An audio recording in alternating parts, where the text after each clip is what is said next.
ભાવનગરની વાત કરીએ તો ભાવનગર શહેરના કપરા વિસ્તારમાં યુવક પર જીવલેણ હુમલો થયો.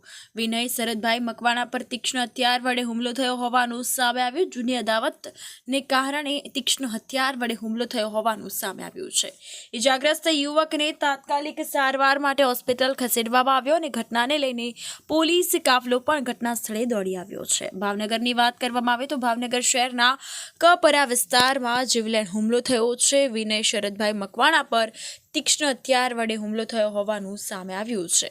તો જૂની અદાવતને લઈને યુવક પર તીક્ષ્ણ હથિયાર વડે હુમલો થયો. ઇજાગ્રસ્ત યુવકને તાત્કાલિક સારવાર માટે સરટી હોસ્પિટલ ખસેડવામાં આવ્યો છે. ઘટનાને લઈને પોલીસ કાફલો પણ ઘટના સ્થળે પહોંચ્યો છે. આ અંગે વધુ તપાસ અને કાયદેસરની કાર્યવાહી હાથ ધરવામાં આવી છે.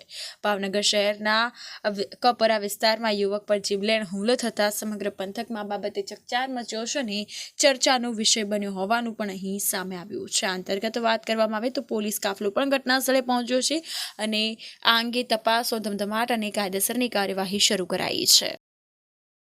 મારું નામ આજા પાર્વતી સાગરભાઈ. કઈ જગ્યાએ રહો બેન? પરામાં. શું થયું બેન? અમે છે ને જતા મારા મમ્મીના ઘરે ટિફિન લેવા, તે અમે ઊભા રહ્યા ને તો બે જણા આવીને તે છરી મારી દીધી. કોને મારી હતી? મારા ઘરવાળાને. શું લેવા મારી હતી? કાંઈ વાંક નહીં તોય મારી દીધી, ઊભા થા તોય તે. જૂની અદાવત કોઈ કરી હતી? નહીં. કેટલા જણા મારવા? બે જ તે. શું નામ છે? એકનું નામ અગો ને બીજાનું નામ મને નથી આવડતું.